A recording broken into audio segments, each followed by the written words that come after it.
Sport on Global Television. Time for us to enter into the different pitches and courts in terms of giving you all the big stories making the rounds in the world of sport. Last night was superb in the English Premier League as teams got beaten, and we saw a couple of draw games, very exciting in English Premier League. Last night was a reminder of how bad the Red Devils had fallen. So the Gunners shut them down twice last night with two great corner kicks and two great headers to get all 3 points.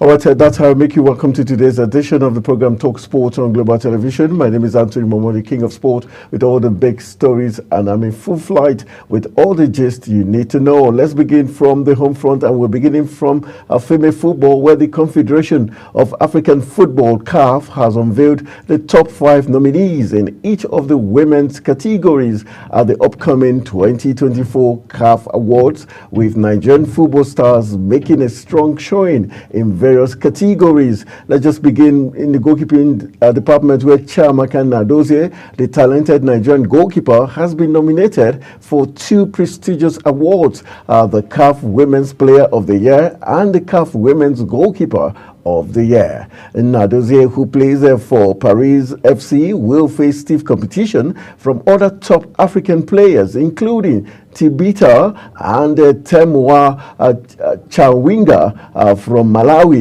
and also Sana Masudi from Morocco, and Barbara Banda from Zambia. Another Nigerian player, Chiamaka Okuchukwu, has been nominated for the CAF Young Player of the Year award. Okuchukwu, who plays for Rivers Angels, is one of the most promising young players in African women's football. In addition to the individual nominations, the Nigerian national team has been shortlisted for the CAF Women's National Team of the Year award. The team will compete against other top African teams, including Cameroon under 20, Morocco, South Africa, and Zambia. Notably, also Coach Chris Danjuma has been shortlisted for the CAF Women's Coach of the Year award. Just to let you know that Edo Queens, the reigning Nigerian Women League champions, have also been nominated for the CAF Women's Club of the Year award. The winners of each of the category will be determined through votes from the CAF Technical Committee, media professionals, head coaches, and captains of member associations, as well as clubs participating in the group stages of the inter-club competitions. The 2024 CAF Awards ceremony will take place on December 16, 2024 in Marrakesh, Morocco. All right, let's give you the full list of nominees in alphabetical order by member nations, and begin from Player of the Year.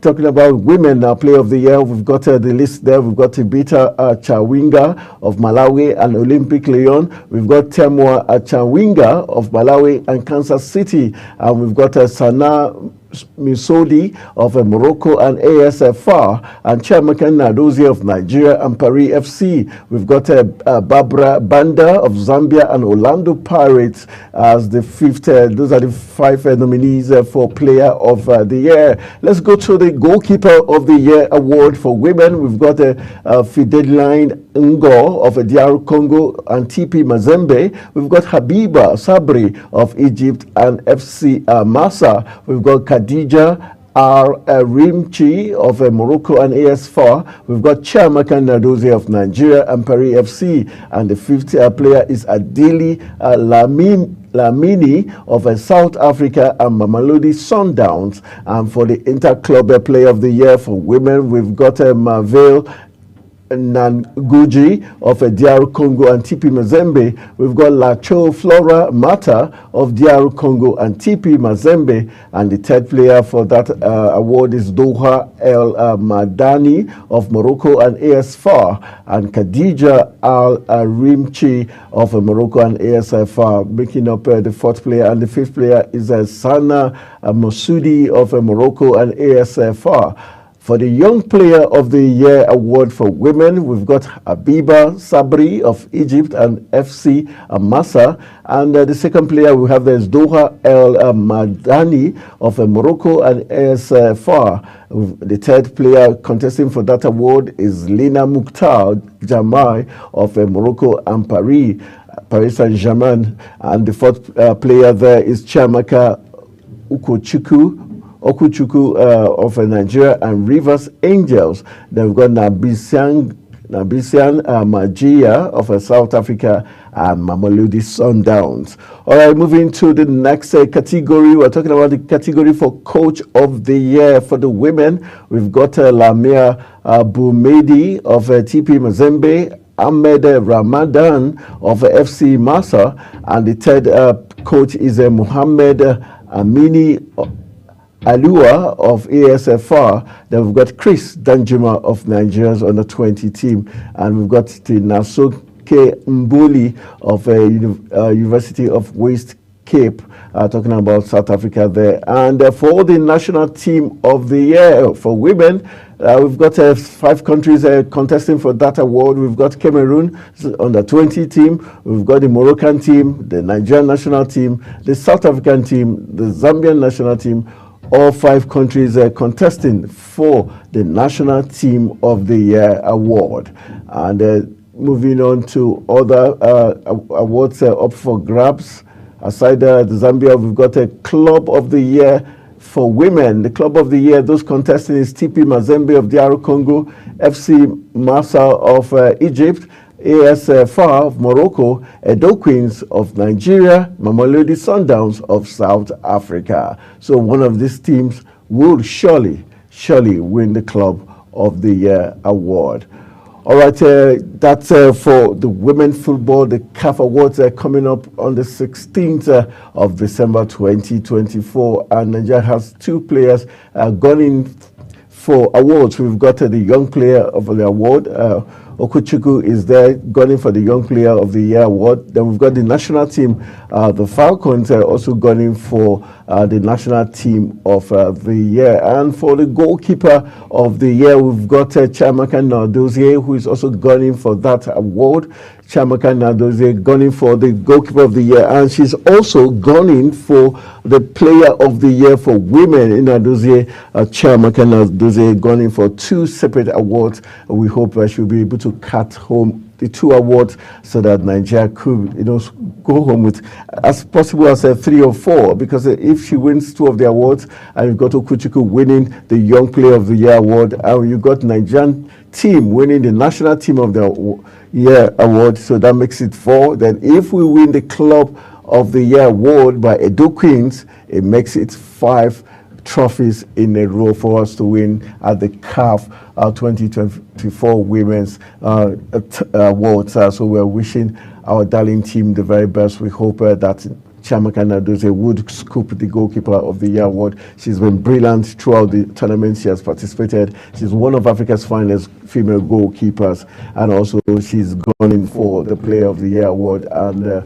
we're hoping she'll be able to scoop that prize based on her performance this season. So we'll be looking keenly to see if Nigeria can scoop 6 awards on the trot at the CAF Women's 2024 Award. So that's happening on the 16th of December. That's barely 11 days from now at Marrakesh, Morocco. That's where that will be taking place, and we're looking keenly and wishing also Chris Danjuma for the Coach of the Year award. If he also does win that, it makes it 6 on the sweep for Nigeria at the CAF Awards. All right, let's move on from the CAF Awards and look at other issues making the rounds. Yes, we still have big stories for your delight. Let's take you to a Cameroonian defender. That's where we're heading to, as a Cameroonian defender backs Lookman for the CAF Men's Player Award. Yes, that's the big story. Cameroonian defender Flavien Enzo Boyomo is rooting for Ademola Lookman to win the 2024 CAF Men's Player of the Year Award. Lookman is among the 5 players that made the final shortlist for the award. The other 4 players are Simon Adingra and Sehu Gurasi. Ashraf Hakimi and Ruwan Williams Boyomo, who plays for Spanish club Osasuna, believes the winger has the best chance of winning the award than other nominees. That's talking about Ademola Lookman. That's the man there on your screen in Nigerian jersey. He's been awesome in Nigeria's qualifying matches, and he has been scoring the goals, taking Nigeria and his team Atlanta to where they want to be as regards winning matches. That's Ademola Lookman gone in for the CAF Male Footballer of the Year award, and we know he's likely to scoop it because he has been in very imperious form in Europe in this era and in the qualifier so far for the Super Eagles of Nigeria. So Ademola Lookman, we're wishing him the best, and we're also backing the Cameroonian to back him that he is likely to win the African Footballer of the Year award. Let's move on to a very interesting matchup that played out last night in the English Premier League. All eyes were on Arsenal versus Manchester United, the big one there. Since his arrival in Manchester last month, the new Manchester United manager Ruben Amorim has been greeted with the kind of uncritical favor usually reserved for prophets and demigods. Amorim, it is fair to say, has made a good first impression. Television interviews have gone so well that bluebirds have been spotted fluttering overhead, spraying heart emojis. It is amazing that what a 1-1 draw away at Ipswich Town can do for the boss. In mitigation, it is clear, even from a passing acquaintance with Amorim, that he is a person of considerable charisma and charm, and that he cuts a warmer, more sympathetic figure than the austere persona of Erik ten Hag. Amorim is an easy man to like, according to those who have met him. That much is true. He also has the wit to know that the gallants being hung around his neck are both normal and premature at the same time. All right, wins against Bordeaux and Everton have burnished his start, when even if no one would pretend that either side was a most challenging opposition. And then came the visit to the Emirates to face Arsenal. But late in the second half, Arsenal were cruising to a comfortable 2-0 victory, and the rains had begun to fall heavily. It wasn't quite the storm that Amorim had predicted, but it was at least a first break in the sunshine. Meanwhile, charisma and charm will get you far, but as Amorim knows, they will not get a team with United's glaring issues beyond an accomplished side like Arsenal, who have gotten over a blip caused by an injury to Martin Odegaard and are racing back into the title race again. We saw that last night as Mikel Arteta's side are now just 7 points behind leaders Liverpool, who could only draw with Newcastle in the northeast. Meanwhile, Arsenal were not at their best on Wednesday night, but they did not have to be. United were improved from the Ten Hag days, but there is a lot to further go before they can think about titles again. So it was a sad commentary after a very beautiful first 45 minutes. The Red Devils couldn't come to the party in the second 45, and the Gunners took them to the cleaners. 2-0 it ended in favor of Arsenal. Meanwhile, some football pundits and Manchester United legends are giving their verdict on Marcus Rashford. Let's move on and tell you that Roy Keane is the man we're talking about. The Roy Keane verdict is where we're heading to, as Roy Keane tore into Marcus Rashford on Wednesday night, as he said the Manchester United forwards generally play as a footballer is shocking. United lost 2-0 at Arsenal in the Premier League on Wednesday, thanks to second half goals from Jurrien Timber and William Saliba. Rashford began the game on the bench before entering the action as a substitute in the 58th minute. The 26-year-old touched the ball 22 times during his cameo, but he failed to produce any shots or key passes. Former United captain Keane watched the game alongside Gary Neville and Jimmy Carragher and Ian Wright. The quartet were hosting a YouTube watch-along for the overlap brought to you by the Sky. Meanwhile, Neville and Keane were naturally hoping for United to win, with Arsenal legend Ian Wright cheering on his former side. But meanwhile, Liverpool icon Carragher forced fans to do the double take by wearing a retro United shirt because he wanted Arsenal to drop points in the title race. But that wasn't the matter. Arsenal truly beat Manchester United by 2-0. But the first 45 minutes was very engaging. Second 45 minutes, United went to sleep and they got punished for that. All right, let's go for a quick break. When we return from the break, we'll be giving you more updates as regards to what played out when Newcastle and Liverpool clashed at the EPL on Wednesday. Stay with us.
We've been talking sport, and we just told you that Manchester United got whipped by Arsenal by 2-0, and that was a very exciting encounter. First 45 minutes was very thrilling, but second 45, it was the Gunners all through. Let's take you to Anfield, where it was Newcastle taking on Liverpool, and the match ended 3-3. Very exciting encounter also, as Arne Slot came into the game making jokes for the first time as Liverpool boss.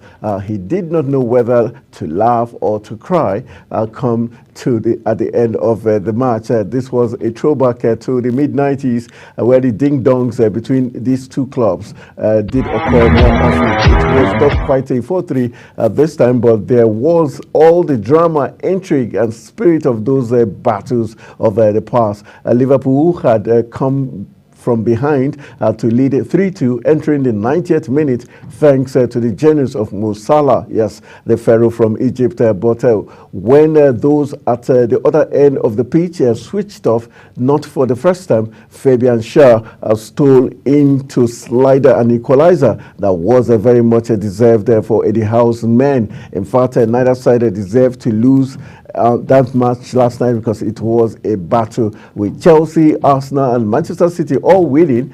You could say this was a bad night for Liverpool, but what they lost in points, they gained. Yes, they gained in being part of the contest that forced them to dig deeper than they have all season, even if it was Salah who got them out of a hole.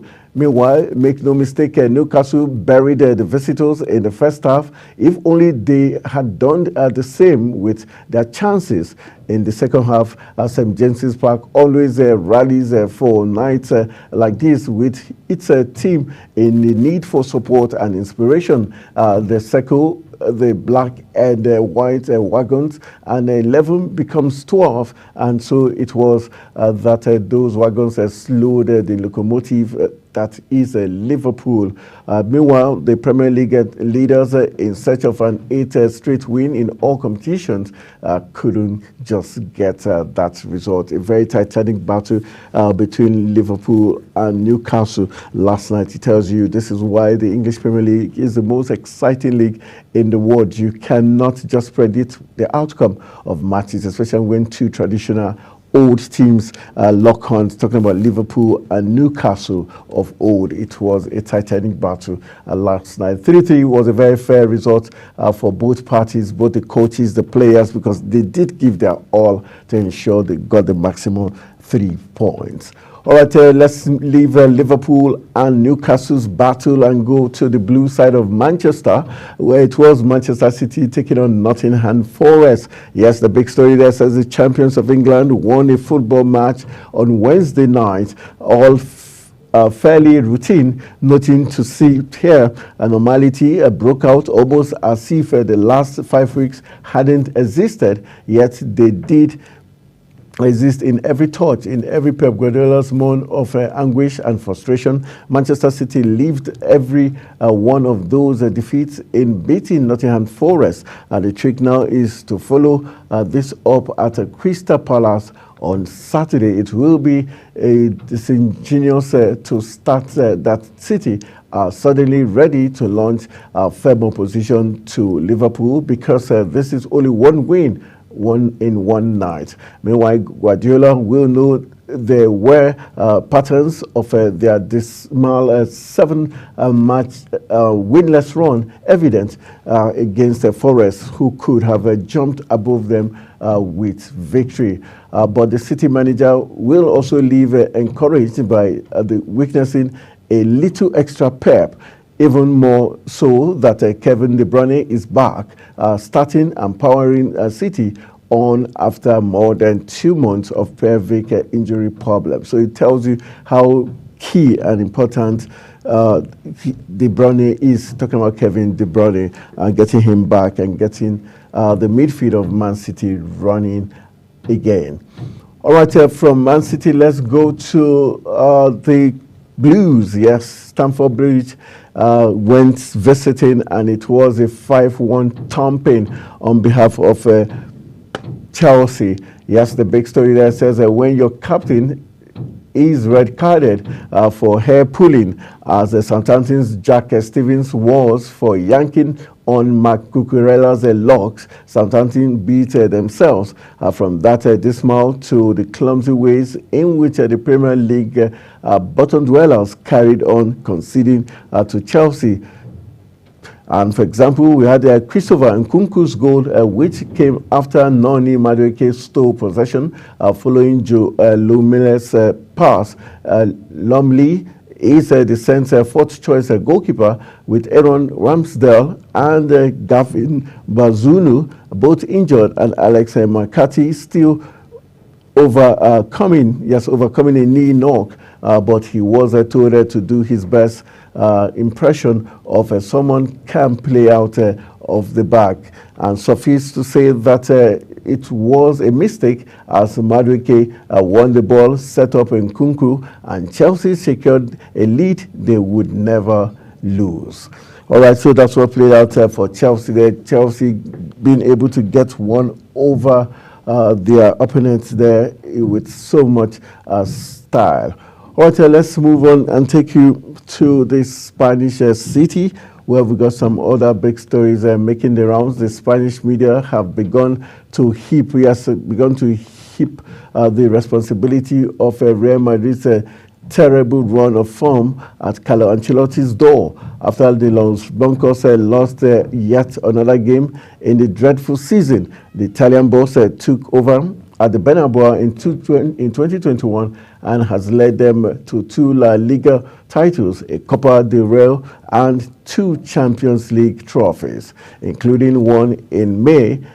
Indeed, as the Spanish Giants lifted the famous cup following a successful season. They were on a high with the likes of Jude Bellingham and Vinicius Junior shining, while superstar Kylian Mbappe inched closer to arriving. Things have taken a sharp turn. Others playing out for Real Madrid, and Carlo Ancelotti being the one facing the sound of the music, and we're hoping he doesn't get sacked. Already we know that issues as regards Madrid losing 2-1 to Atletico Bilbao after an 80th minute Guru Zita's winner. Spanish publication Marca has now turned on Ancelotti, refusing to solely blame the players any longer. The publication was careful not to make Mbappe a scapegoat. That's why the French star disappointing since his move from Paris Saint-Germain in the summer. The forward missed a penalty against Bilbao, just as he did against Liverpool in the Champions League last week, and looks short of confidence. They also did point out that the ever-dependable Federico Valverde was responsible for Guru Zata's goal after he failed to pull off a nutmeg. Meanwhile, Alejandro Berengo Ramiro had given the home side a deserved lead in the 53rd minute before Jude Bellingham dragged Real Madrid into the contest with a 78th-minute strike. Meanwhile, Madrid have faced a very tough run of fixtures, traveling from Girona and then Atlanta in the Champions League in the coming weeks. All right, that's Real Madrid there. We're still talking Real Madrid issues, and Kylian Mbappe is in the news this morning. As we tell that Kylian Mbappe has addressed his torrid start to life in Real Madrid, insisting he takes full responsibility for poor performances after the club dropped to another shock defeat. The reigning La Liga and Champions League holders lost further ground in the title race by slipping to a 2-1 defeat against Atletico Bilbao that saw Mbappe again wasteful in front of goal. A 90th minute showing from the Frenchman saw him again entrusted on the left wing by Carlo Ancelotti in the absence of Vinicius Junior. But unlike the Brazilian, Mbappe was easily managed by opposition defenders. All right, that's what's playing out in the Spanish league, and we're hoping and wishing the Spanish players, and Real Madrid in particular, the very best, as they seem to have lost their mojo somewhere along the line in this new season. All right, we still have some other big stories making the rounds. Let's quickly run off with this story as regards Arne Slot hailing Mohamed Salah as a special player. Yes, Arne Slot on Wednesday night hailed Mohamed Salah as a special player, as evergreen star who is always there when Liverpool need him. The Egyptian was instrumental with 2 goals and an assist to earn a point for Newcastle, though it would have been 3 if not for Fabian Schär's 90th minute equalizer in the roller coaster game. And asked about Salah's contract standoff, Slot said, "It is difficult for me to predict the future, but the only thing I can expect or predict is that he is a very good, he's in a very good place, in a very good team that provides him with opportunities." Meanwhile, Eddie Howe was satisfied with a pink point despite his team twice leading and playing well enough to win. Generally pleased with the performance, really good energy and quality against the best team faced this season. It was a big jump for them. All right, let's go for another quick break. When we return, we'll be taking other stories making the rounds.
All right, welcome back from the break. It's still Talk Sport, and we're still looking at some interesting stories making the rounds from the 3-3 draw last night between Newcastle and Liverpool to the 2-0 smacking of Manchester United by the Gunners. We're still looking at all the sporting stories making the rounds. Let's do some bit of tennis and give you some stories.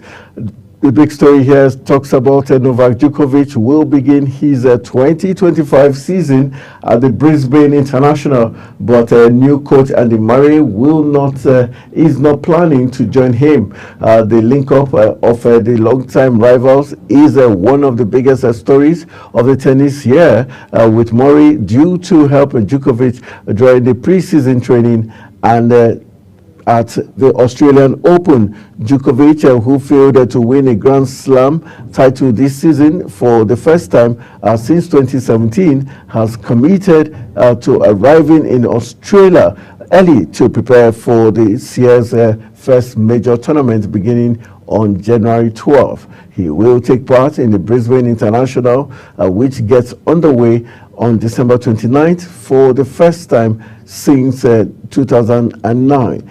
Murray won the title in Brisbane in 2012 and 2013, but the PA News agency understands he is currently not expected to accompany Djokovic for the trip. Djokovic, whose ranking has slipped to 7th, will bid to win a record-breaking 25 Grand Slam title at Melbourne Park. Meanwhile, let's move on from the world of tennis, where Djokovic, Carlos Alcaraz holds sway to other sporting stories making the rounds. We've got, let's go to the world of boxing, where we hit uppercuts and other punches in between. Let's give you the story that Tyson Fury has suggested a trilogy fight against a bitter rival Alexander Usyk will happen, but only if one particular condition is met. The Ukrainian beat the Gypsy King on points in May to become the undisputed world heavyweight champion, coming back from a rocky few rounds in the middle of the bout to finish strongly. Indeed, Usyk almost put Fury away in the ninth round of an absorbing fight, rocking the Brit with a fury of 14 unanswered punches, which left his opponent leaning on the ropes for support. Meanwhile, the 36-year-old somewhat survived the onslaught and made it to the end of the contest. But the Ukrainian has recently claimed he can learn from the first bout and perform even better in the rematch. The fight is scheduled to take place in Saudi Arabia on December 21st, with the Gypsy King seeking revenge. And Fury has now confirmed plans for a third bout against the currently unbeaten opponent, but will accept he will need to win the rematch first. Meanwhile, Fury has until now maintained a low profile as he continues to work through an intense training camp alongside trainer Sugar Hill Stewart. His previous defeat saw him outclassed in the ring by Usyk, who again delivered on his underdog status and displayed incredible athleticism to navigate the defense in height and reach. But Fury seems to be aiming to make the most of his size advantage against Usyk this time around, with the 36-year-old looking to have a packed on serious muscle mass ahead of the mouth-watering contest. So that's how big it's going to be for Usyk and Tyson Fury. A very titanic battle that will be taking place, and we wish both fighters the very best of luck as they clash in the battle of the undisputed world heavyweight champion. Those are some of the big stories that we have shared with you in the course of the program. Just to give you a reminder that last night were a lot of actions that went down in the English Premier League and also in the Spanish League, where Real Madrid also couldn't get the job done. But right now, one team that seemed to be on fire is no other person but Chelsea, who seem to be winning all their matches with so much style and strength. And for Man City, the good news is the fact that they've got Kevin De Bruyne back to action, and so it means they've got what they need to fire on for the rest of the season. All right, let's run again for another quick break. When we return from the break, hopefully we'll be getting our guests join us via Zoom to discuss the issues of the matches that were played last night in the UEFA Champions League. Stay with us.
Just send anyone now. You don't need this. Okay, but I've not received the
people I'm talking about.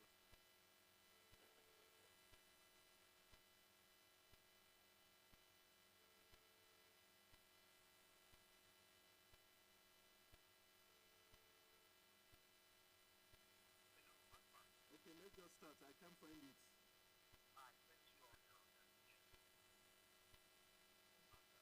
On my WhatsApp, but I can't find it now. It's not there. Just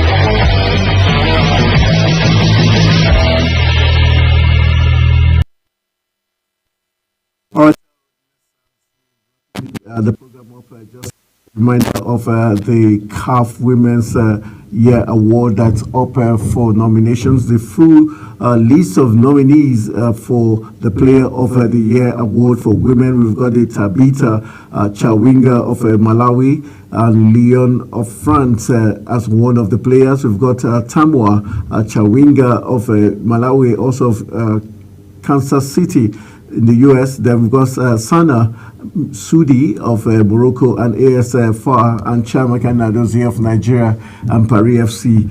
And we've got Barbara Banda of Zambia, and Orlando Pride as the 5 players nominated for the CAF Women's Awards. For the goalkeeping department, we've got 5 nominees also. We've got Fideline Ngo of DR Congo, and Tipi Mazembe of Congo. Then we've got Habiba Sabri of Egypt, and FC Massa of Egypt. And then we've got Khadija Rimchi of Morocco, and AS FAR, and Chiamaka Nnadozie of Nigeria, and Paris FC is also one of the players for the goalkeeper of the year, as Andile Lamini of South Africa is also one of the players gunning for the goalkeeper of the year.